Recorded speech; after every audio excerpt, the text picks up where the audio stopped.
You're listening to Passing Time, a Detroit Lions podcast. We're one pride and all grit, with a passion for Detroit Lions football. Whether you're between meetings, between classes, sitting in traffic, or just relaxing at home, if you have time to pass, pass it with Passing Time. Detroit Lions Talk.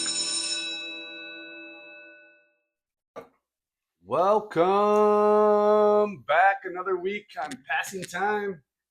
I'm Rob. I'm Brian. This is a Detroit Lions podcast. Let's get after it. That's a lot of enthusiasm coming after last week. Oh man. So we're on the clock, and you're passing time with us. This is a Detroit Lions podcast, and we're gonna talk a little bit about last week, Thanksgiving. Yep. And what our future holds, right? Yeah, it was a rough one on Thanksgiving. We're coming into a must-win game here, Brian. This, if last week was not quite a must-win, this is absolutely a must-win game against the Cowboys. The Lions are on the ropes. We need to bounce back in a rather meaningful way. Yeah. And we're going to break down how the Lions are able to do it this week. Okay. Do you want a golden ticket to how the Lions are going to make the playoffs? We need something. You gotta let me know, hey, this is the path, and here's what we need to do, and here's what they need to do. So, well, we are going to let you know the golden ticket based on schedules, who we're rooting for, who we're rooting against, and the path to the playoffs for the Lions. We're going to do it in this podcast. Let's do it. All right. We're not going to sell hope in this podcast. Okay. Well, we're going to explain math. Okay. Let's do some math because my hope, my confidence, it's shaky right now. Brian, have you ever taught math? No, I was a social studies guy. You're a social studies guy. Yeah. Okay. Yep. I guess I'll do the math. You do the math. All right. A couple former Lions, prominent Lions, were cut this week. Could they be out there for the Lions to kind of bandage their roster together? Those are guys that I'd look to. They might help. Well, let's see what they got to offer. I don't know. Okay.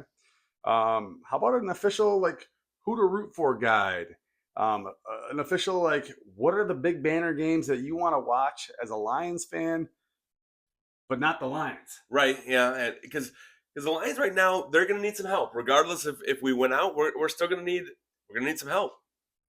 So what do you say? Let's get after it. Let's get after it. Let's see what we got. Let's go. So I promised you a golden ticket. And this might be anticlimactic for you, but the golden ticket is to win this Cowboys game Thursday night. Weird, because I hear you. Because right now our playoff chances are low. Like you can see anywhere between 30 to 40% making the playoffs right now as we sit. And if we win this game, that bumps up to closer to 50%. I looked at all the scenarios. If you go 12-5 with a win versus the Cowboys, you're 100% locked. Okay, that's winning out. Right? Let's do it. We got next 5 games. It's in our control. That's the easiest path, right? Control your destiny. Control your destiny. Let's win do out. It. That's a lot easier said than done. Especially with a hot Cowboys team and next week a hot Rams team. But at this point in the NFL, anybody's beatable.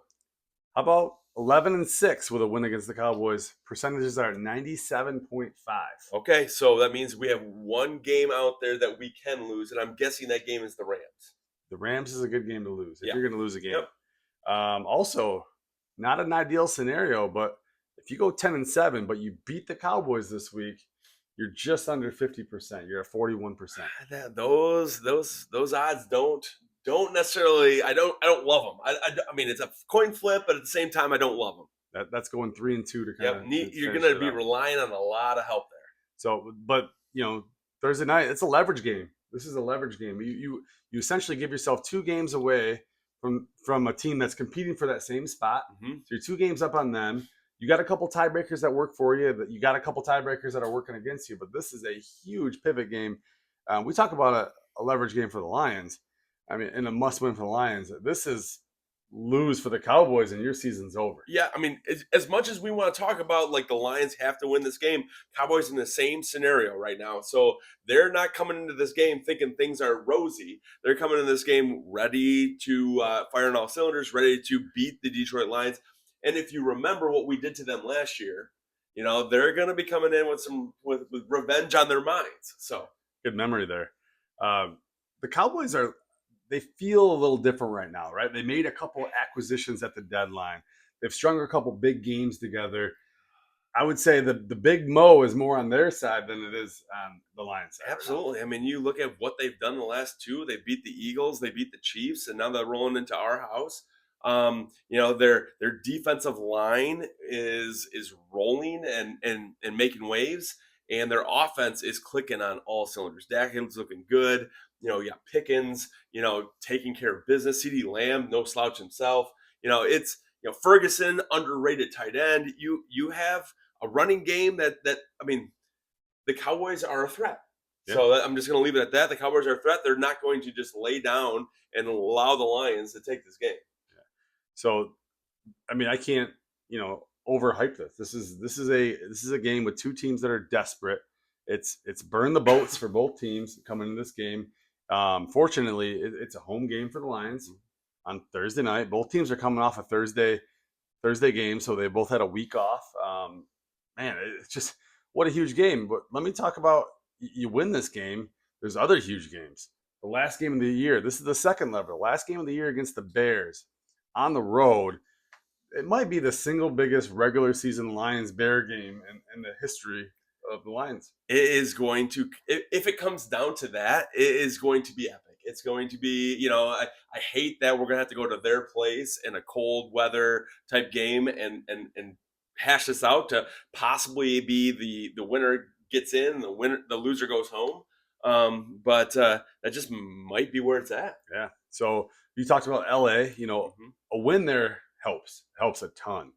A loss doesn't ruin the season though. So, right. I mean, you got to play the game. Yeah. You got to win the game. Yep. But a loss there's still a lot of paths to victory. Right. And the key is right now is the game Thursday night. The key right now is the game ahead of us. And the key right now is in order to beat the Cowboys so that we can move on to that Rams game and see what happens. But yes, the Rams themselves, who are above us already in the standings, wouldn't kill us if we lost to. But let's be honest, it would 100% help us if we were able to take that game. And we just saw Matthew Stafford is mortal. He is, even though he's having a great season, can play poorly, and he just had a poor game against the Carolina Panthers. Yeah. We could just figure some things out. And we were talking about this before the pod. The Lions right now have like layers of issues, right? I mean, and we can't narrow this down to one specific thing. It seems like a lot of little things. And are those things fixable right now? Maybe. I mean, there's going to be certain personnel that need to be addressed in the offseason, but that doesn't mean that with this roster that we have talked about from day one all the way up until now, this roster is still very, very talented. And this roster still can get it done.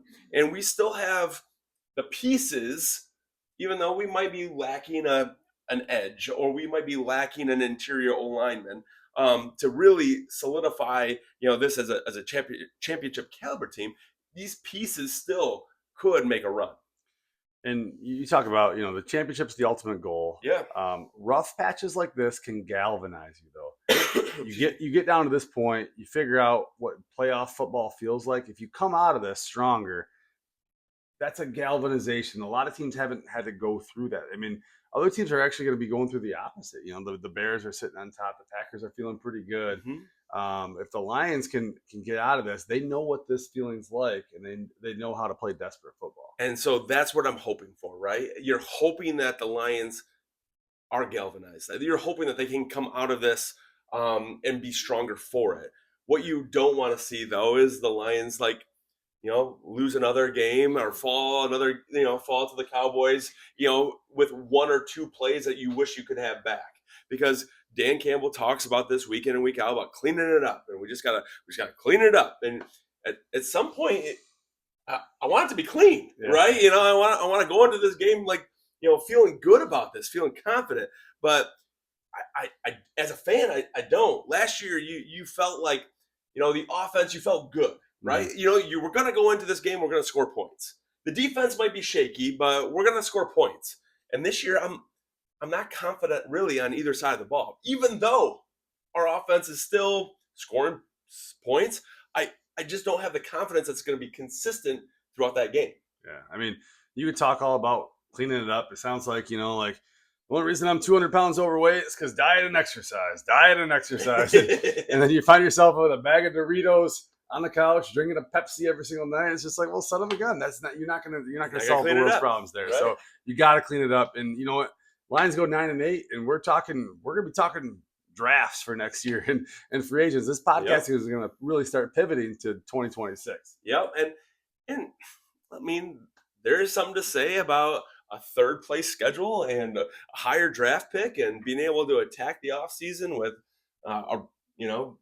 relentlessness that we can all really get behind. But we're still in the season today, and we really want to be able to not give up what we still have in front of us. Yeah. So let's just talk about kind of a horrific last 10, 12, 13 days for the Lions. All right. Laporta done for the year. This? Yeah. I mean, we can ping pong back and forth here. Laporta done for the year. Yeah. It sounds like a cracked vertebrae is going to pull him out, and he's done. So. The rooting guide. So teams that we wanted to win last week to help the Lions make the playoffs went 1-7 last week. 1-7. That's tough to do. Does that include our win against the New York Giants? Because I think that was the one win that we got that we wanted. Yeah. So Raymond's hurt. St. Brown's hurt. Glasgow's hurt. Wright's hurt. Lost to the Packers. Ugh. Ragnow is coming out of retirement. Woo! The savior, Frank Ragnow, is going to solve all of our issues in the interior O-line. Wait. Ragnow's not coming out of retirement. He's going back on the fishing boat. Apparently, his ability to deal with pain surpasses all of us as mortal human beings, and that he has a third grade strain, which is basically a tear off the bone kind of injury on his hamstring. Educators call it a third grade. Doctors call it a grade 3. So the educator, so rooting guide goes winless in week 13. Cool, good job. Yeah, teams. So that was the Bears beating the Eagles. It was the Cowboys beating the Chiefs. It was the Seahawks winning. It was oh my gosh, brutal. Terry and Arnold heads to the IR. Oh, that and it happens to be the same shoulder that he injured earlier this season that they considered, sidelining him for earlier, and now it just happened to get the best of him. So Dan Campbell says Kirby Joseph is going to be dealing with this not only for the rest of this season, but probably next season. Yeah, it sounds like he's just going to be dealing with this. Yes. I'm reading things both sides of this, that this could have been something that might alter his career, but now I'm seeing more things that maybe not. He can deal with some of the pain, and there are some certain off-season procedures that he might be able to like ease this, but that this isn't just going to go away. Mm-hmm. The benefit is that he did practice the last couple of days, obviously with a huge brace on that knee, which might limit his abilities, but we'll see what he has Thursday night. So yeah, and the roller coaster that is odds. The Lions playoff odds go from about 75 to 35, almost overnight, and that changes a lot with a win Thursday. Yeah, and Thursday it puts us right back into like feeling a little bit better about the situation. It doesn't make us feel all like good and rosy. That the anxiety is still going to be there in the pit of our stomachs. Yeah. But at least it keeps us rolling to the next week. Yeah. So let's play a game, Brian. Oh, goody.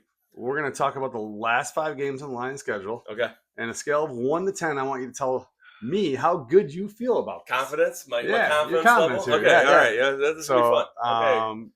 Okay. Now, is it understand? Like, I'm going to give a caveat to this because right now my confidence has been shaken. Like the last 4 games, even with the win against the New York Giants, my confidence has been shaken. Okay. Okay. So this is going to roll into my confidence here against teams like the Cowboys, Rams, Steelers, Vikings, and Bears. Well, Travis Kelce will tell you that Taylor Swift says to shake it off. If your confidence is shaken, do something about it. All right. So level-headed Rob will chime in. All right, I appreciate it if needed. So Week 13, a home game against America's second favorite team, the Dallas Cowboys. Right, and technically right now the Lions are 3-point favorites at home, which tells me this is pretty much even Steven. But the way that the Lions have been playing defensively and the inconsistencies we've seen on offense, my confidence level is low. It is leaning towards probably looking at a Cowboys win. Okay. So a wise man and a good friend once told me that the Lions don't lose 2 in a row. I appreciate that. I would love that. And No. I'm talking about Chris Lalone. Oh, yeah, friend of the podcast. Yeah. Shout out, Chris. Lions don't win. Brian says that a lot. All right. They don't. And you have seen 3 years worth of Lions recovering from losses. Mm-hmm. And this year we've been able to play the roller coaster game and going from our ups and our downs. I'm just really concerned that this might be the end of that road. Okay. We go from playing the Cowboys at home to we make an out west trip. We have a couple extra days here, but we play the Rams in LA. So because my confidence level is low with the Cowboys, it's still low with the Rams. Now we are able to squeak out or put things together for the Cowboys. I feel better, right? I feel better. And my confidence level starts to rise. But we need some really good things to start happening in order for us to turn this around. We need those 50-50 plays, like Lalone talked about before the pod, to start going our way. And they just haven't, right? That the drop 4th down pass with Jahmyr and just off the back hip, from Goff. Being able to have some good play calling from Dan Campbell.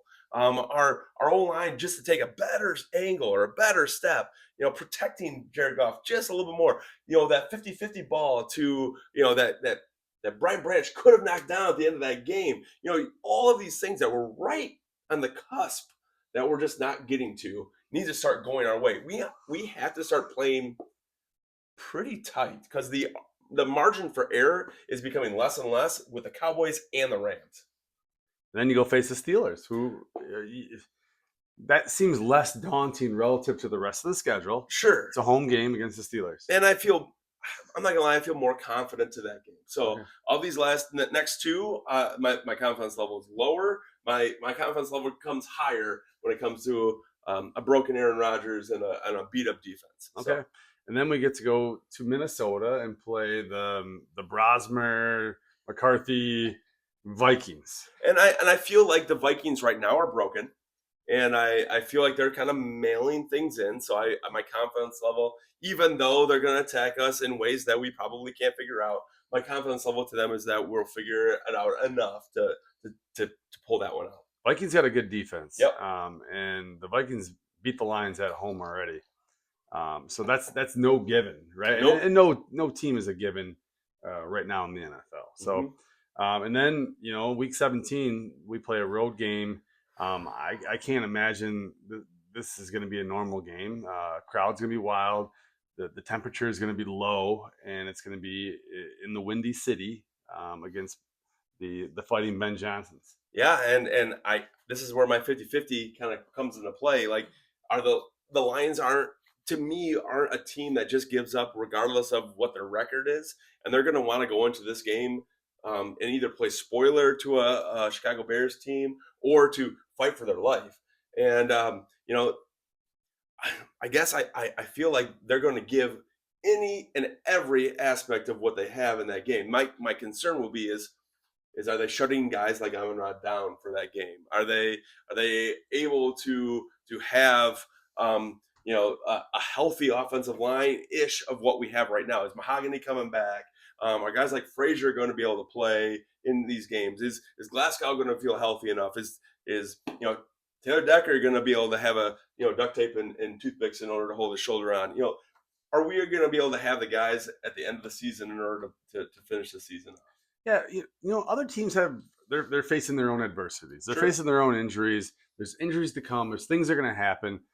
We hyper focus on what the Lions have going on, but there's other teams they're fighting their own boogeymen in the closet. Sure, too, but this is a Detroit Lions podcast, so that's kind of what we're focused on, right? We thanks for pointing that out. I appreciate that, Brian. That being said, top 7 make the playoffs in the NFC. Right now, you have the first place Chicago Bears in all of the NFC with the tiebreaker on the Eagles. At 9-3, the Rams at 9-3, Eagles at 8-4, Bucks at 7-5. We have the tiebreaker against the Bucks. The Seahawks at 9-3, they have the tiebreaker against the Lions. Packers have a couple tiebreakers against the Lions at 8-3-1, and that one, ironically, is against the Cowboys, who are we're facing this week. And then they got the 49ers at 9-4, and you got your Lions at 8th, right there at 7-5. So those teams above us, those 7 teams, got to play pretty good ball because it's a pretty tight pack. Yep. And let's go back quickly just before we move on from that, and talk a little bit about the North and that Chicago Bears team. You know, we've talked about this basically each week about, you know, when is the shoe going to drop? When is the reality or the water going to find its level with the Chicago Bears? Are the Chicago Bears a good team? The Bears are a good team. I also think the team that the Lions are most likely to catch are the Chicago Bears. Okay. Love to see it. Yes. I mean, I don't disagree. I think the Chicago Bears end of their season schedule is going to be tough, and they're going to have to find ways to beat the Green Bay Packers twice, or the Lions, or the 49ers. And, you know, I think that's going to be a rough go for them, you know, but, you know, they're finding ways to win. You know, like, their record is what they say they are, right? Yeah. And they're the best team in the NFC right now. So you are who you thought you were, right? So Yep. They got the Packers twice. Packers sweep the Bears. That's actually turns out to be a pretty good thing for the Lions. Lions beat the Packers. 49ers beat the Packers. Well, if the Lions beat the Packers, they got the tiebreaker, a lot of incidentals in between. So that statistically, it stacks up really well for the Lions. But you need the Bears to lose some of those games. And probably the worst thing that can happen is if the Bears and the Packers split. Yeah, and so we need a clean sweep, and obviously the NFC North is pretty far from our grasp. A lot of craziness needs to happen in order for that to happen. But right now, what we need is a Green Bay. We're gonna have to feel weird about this. We're gonna have to start rooting for Green Bay Packers. How do you feel about that? We're gonna have to root for the Green Bay Packers. I'm not gonna root. I'm not gonna root. I'm just gonna observe the score. You know, Lions lose at Dallas. Their playoff chances go down to about 12%. They win. They're right about 50-50. So big news here. Win over Dallas is I can't. It's the golden ticket to the playoffs, man. You gotta win this first game. The next game doesn't matter as much, even though we're gonna react or overreact or underreact or we're going to be billing on the podcast after the LA game. Yeah. And the Lions still have a lot of their chips in front of them. I think they're at a 97% chance if they go 1-1, as long as that one win is against Dallas. Going into it. So who to root against? Obviously the Packers, they play twice against the Bears. They play at Denver. They're playing the Ravens. The Ravens are still making a playoff push. As of last week, they were in the playoffs. This week, they're just on the outside looking in. Seattle, they play the Bears, Packers, and 49ers. There's a lot going on there. Yep. Tampa Bay, they play the Broncos. They're at the Cowboys. Packers are at the Seahawks. Bears, as we mentioned, played twice against the Packers. 49ers and the Lions, which is just a tough schedule. I mean, all these teams are playing each other, and it's going to set itself out. Really, ultimately, like you talked about, this golden ticket is the Lions just got to win. You know, if the Lions just take care of their business, if they find themselves, if they don't let coaching get in the way, if they don't let execution get in the way, if they don't let, you know, the noise get in the way, and they just focus on right now the Cowboys, and then next week the Rams, and the following week the Steelers, you know, we're going to be okay. Yeah. So let's segue into talking about the Cowboy game. Okay.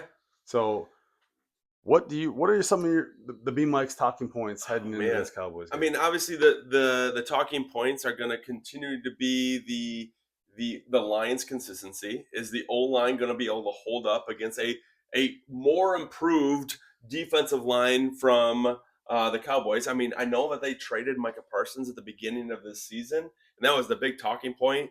But they kind of revamped that into some pretty tough interior D linemen, Williams and Kenny Clark, and I mean, you got some guys in there that can play some football, right? And they can cause some damage to where I would say this is the Detroit Lions' weakness. Yeah. So just the matchup there is concerning, and it's going to take some scheming, it's going to take some coaching, and it's going to take some detail-oriented fundamentals in order to rectify the issues that we have. Do I think that Ratledge and do I think that Glasgow and do I think even a Yoda can perform in order to allow us to win this game? Yes, I do. But we can't ask Graham Glasgow to do Frank Ragnow things. We can't ask Tate Ratledge to do more than what we expect a rookie to do at this point of the season. You know, we have to be able to simplify. We have to be able to put these guys into very simplistic, smart, easy concepts in order to succeed. We can't have them sliding away from where we know the pressure is coming. We have to be able to slide too. We have to simply think about what's going to be easiest for guys like Tate Ratledge and Graham Glasgow in order to make those good blocks. Yeah. Do you know what the Dallas Cowboys remind me of? They remind me of the Detroit Lions. So you look at the Dallas Cowboys defensive line, really strong in the interior, some question marks on the edges. You look at the Dallas Cowboys offense, a pocket passer, 2 explosive wide receivers on the outside, solid tight end. It's a little bit of a Spider-Man meme, but the Lions do have some ace in the hole. I mean, they have better running backs. They have better linebackers. They have better safeties. Dallas probably has better corners right now. They are very, very similar teams, I would say. You know, if you kind of stack them up and you look at what their strengths are and what their weaknesses are. Right. And when it comes to our defense right now, like injuries cannot be an excuse for the Lions defense any longer. I know TA just went on IR. And I know that Kirby's out for who knows how long with his knee. But right now we are as healthy as we've been in years and defensively. And we've got to perform like that. Kirby has not been ruled officially out for this week. We'll see. Yeah, we'll see. We'll see. So statistically, let's look at kind of some of the numbers here. Cowboys. We're going to stack up the Cowboys offense against the Detroit Lions defense. Okay. Cowboys passed the ball, 13th overall in the NFL. Against the Lions defense, they're now 27th in the NFL. Brutal. That number's been tanking, kind of like the playoff odds. And you question whether that is because of the coverage of our DBs, or if is that because of the amount of time our the opposing quarterbacks had to throw the ball. Yeah, chicken, egg. Yeah. It's a tough one, right? Third down conversions. Cowboys convert 5th in the NFL, but the Lions are good at stopping teams 11th in the NFL. That's going to be a little bit of a chess match. First downs. Cowboys have the most first downs in the NFL. There's a lot of dark green on the screen for the Cowboys offense. I mean, they are going to test this Detroit Lions defense. There's no doubt about it. And I'm going to tell you this Lions defense has the potential to play well. We've seen them play well. We just haven't seen them play consistently lately. Yeah. We have to find ways. And you heard Shep in his presser talk about, like, pressure's got to be better. Like, I don't care what scheme you're playing, if you're playing crush the can or if you're playing man or if you're playing zone behind it, if we're playing 2 high or 1 high, you know, we got to get pressure. Yeah, it's easy to say, though. I mean, pressure had to be better last week, too. Right? And it wasn't. They got to work on some things. They got to scheme some things for pressure to be better, because you want to know what? Dallas is going to step back. Dak's going to drop back. Not a super mobile quarterback.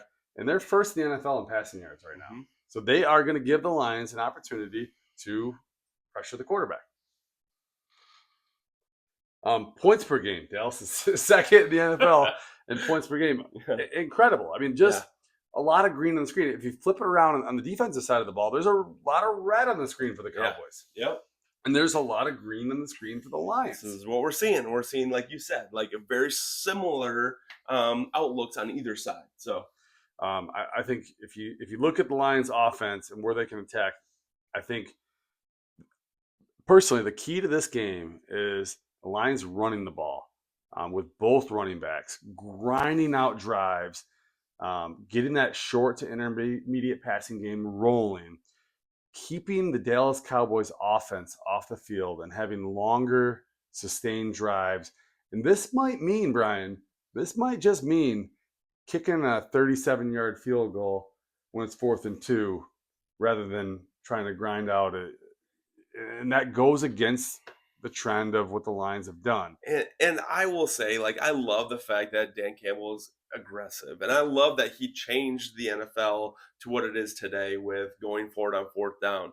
But at the same time, you have to be situational about your team. You know, if your defense, you feel your defense is playing better than expected, yes, take the points. Mm-hmm. Obviously, if you're concerned about their ability to stop then we gotta score points. We gotta score touchdowns, you know, and then field goals aren't going to cut it at that point. So it's got to be situational.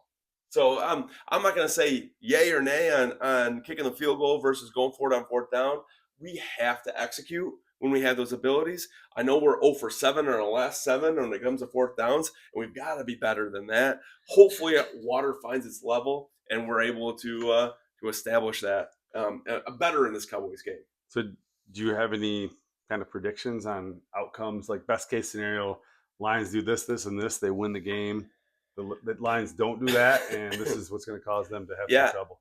If the Lions are able to establish a run game, I'm guessing behind a Penei Sewell, and they are able to grind out longer drives, like you said, we can control the clock and win this game. Right? That's the key to victory right now. Now, in saying that, that's going to mean that our offensive line's got to hold up. We're going to have to be able to utilize our 3rd and 4th tight ends. Dan Skipper can't be a tight end. All right. It overall, when you put Dan Skipper on one side as your blocking tight end as an unbalanced, but there's no outside threat to him, there's like a defense knows what you're going to do. It limits what you're available to do, and they can again adjust, shift, and take away that run. Like we have to be balanced. Whether that means that to de-emphasize the tight end position right now, be able to spread it out, open up some gaps, rely on our 5 offensive linemen rather than an unbalanced look with a Dan Skipper. I think that might be the way to find some success. Maybe they get, you saw him working Isaac Tesla in the game a little bit more. He's a good blocker. He's not a tight end, but he's somebody that can get in there, make tough catches, and block for the run game. He's going to have to be the number 2 guy. Jahmyr is going to have another big game. He's going to have to be perfect, though. That's the thing. We can't feed him the ball and have a drop. He's going to have to be situational. Where when he catches the ball and we need a 1st down, just get the 1st down. We don't need to have a touchdown each time that he touches the ball. And he's got to understand that. And these are things I think he'll learn with as he continues to grow and he's featured. But Amon-Ra still is not completely ruled out. So we'll see what happens. My thoughts are Amon-Ra is probably not going to be available until the Rams game. But I feel like Jahmyr can still fit in and do a great job. I mean, you got Gibbs, who's a good receiving back. You saw them feature a couple times last week, Monty and Gibbs in the same backfield. That could be something they're working on as well. Yep, you're definitely going to see that if Amon-Ra can't go. Yeah. So Gibbs can put pressure on the outside, give Montgomery the ability to run up the middle. There's a lot of different things they could do. They haven't done it a ton this year, but they're going to have to get creative. They're going to have to be creative, and you're going to have to go back to what you kind of were testing out in preseason. You heard all of these rumblings about Monty and Gibbs on the field at the same time, and how this offense was unstoppable against guys like the Miami Dolphins and even in Houston they were doing great things. But the concern would be is that you also heard that they struggled when Amon-Ra was off the field. Yeah. So we're gonna have to find some ways to feature other guys and to continue to gain the yardage. So yeah. A couple notes we talked about in the intro here, but Darius Slay cut, Laken Tomlinson cut. Are those guys that you think potentially the Lions look at to add maybe to a practice squad to earn their way onto the team? I don't know. It's tough because in the short-sightedness of me, I would say, yeah, I mean, these guys can help, right? But in the long-term scheme of things, I don't think that guys like Brett Holmes test the waters with those guys. I would love it. I would love to welcome back a Darius Slay and have him be our third, put a Meek back in the slot and have him be our next guy on the exterior, and him and DJ Reed. That's a solid corner room, right? That's an upgrade, in my opinion, than a Whiteside who we let go, or a Hallett or a Mallet. Yes, I would say that would help. The Legion of Whom. The Legion of Whom. As Chris pointed out, Steelers play a lot of zone, and I think he was in maybe a wrong scheme. Right. There could be some life there, and the Lions love to play man, and big play Slay loves himself some man. And Laken Tomlinson, we let go, I think, too early, in the grand scheme of things. But could play some solid guard for us as Mahogany still continues to recover, even though you heard him say he's 100% coming back this season. So yeah. Anything you want to talk about beyond what we've talked about with the turkey spoiler game with the Packers? Oh man, what do you want to say other than we got to be better on fourth down, and we got to defend their third and fourth downs better. Yeah. It comes down to they were 3 for 3 on fourth down, and we were 0 for 2. Yeah. And if one of those two sides change at all, or we flip, we go 1 for 2 and they go 2 for 3, that's a different game, right? It's a different game. And that comes from all levels. That comes from coaching. That comes from offensive line. That comes from execution of the quarterback and the wide receivers. That comes from our defense.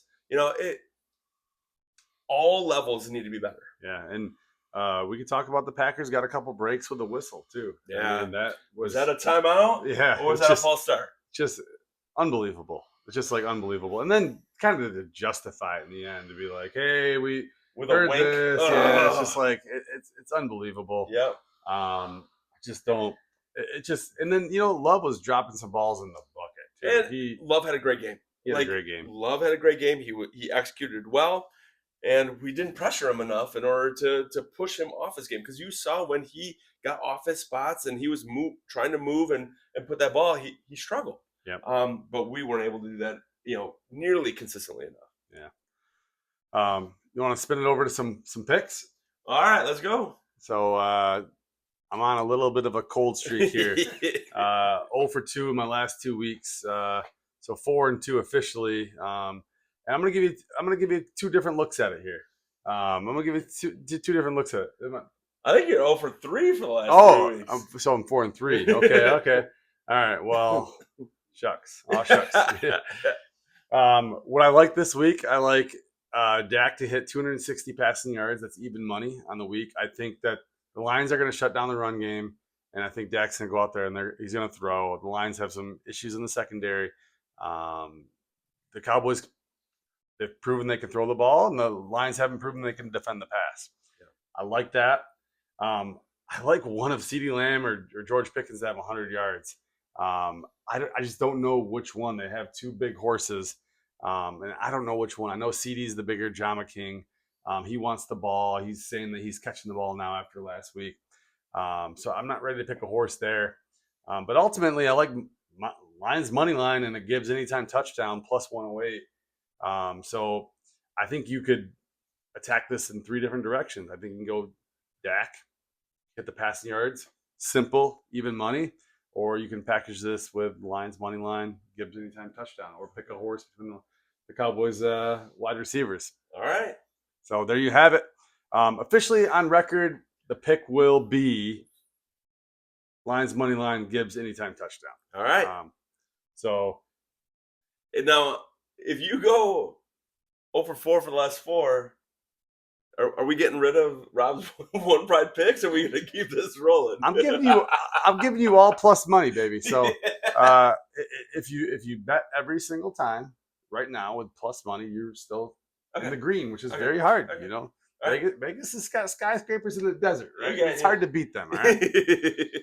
You want to talk about Bill at all and all of the billing that's going on? Just briefly. So Bill and I continue to talk. Bill, he tries to justify his stance by guarding himself. He's gone through the 0-16s. He said he was at Lambeau Field on the 0-16, like when they lost their 16th game that season.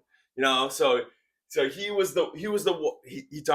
tells me a story about he was in the same hotel as the Detroit Lions, and he saw Kevin Smith going up the elevator, and he's yelling at Kevin Smith, "You're gonna go for 260 this on Sunday. You're gonna go for 260," and they lost, right? And so he's like, I have to guard myself. So now he's been scorned, and that's how he justifies it. That's incredible to put yourself through that pain to go to that game. It would be like, you know, like your high school sweetheart that you got married to and had 4 kids just up and leaves you for your best friend, and then you show up and go to the wedding or something. It's just like, what are you doing to yourself, Bill? That's what he tells me. That's the story that he gives, and testament to him, he's still a fan, but he's now he calls himself a realist, and I consider him, you know, more on the negative side of realism. But you know, at the same token, he's a coach. He's a football guy, and we love the Lions, so we talk about him constantly. And he talks about the schemes that are being run by Shep and being run by our offense. And he's like, if I, as a high school coach, can see that this isn't working, how can you not adjust? How can we not scheme Hutch to get a one-on-one every once in a while? Because he's not getting his one-on-ones. He's getting chipped, he's getting doubled, and he's not winning. You know, we got to find ways for him to win. And if we are running an over front and having him on the backside, or we're running an under front and having him away from that 3-tech, it's not working. Right now, we have to find ways in order to get Hutch one-on-ones so that he can win. Well, Shep said it. He's going to do it this week, right? Better figure it out. He's got to put the money where the mouth is, Yep. right? And this is a prove it week for the Lions. If there's ever been a prove it week for the Lions, they're going to have to find that gumption. And something that I didn't think about, and I was listening to some podcasts this week, was guys like Hutch, guys like Emily McNeil, you know, guys like even like Davenport. They've been working so flipping hard in order to rehab. We're a clean podcast. Thank you, Brian. And to get back, right? So since last year, has Hutch really taken a time off to breathe? Yeah. No, he's been working his butt off. I feel like he might be getting to the point where he is like, he's exhausted. Mm-hmm. And he might not think of that himself, but because he wants to do more and he wants to give more, but he's given a ton to get back and then to keep going and then to get to where he is right now. And it might take another offseason to get back to full strength.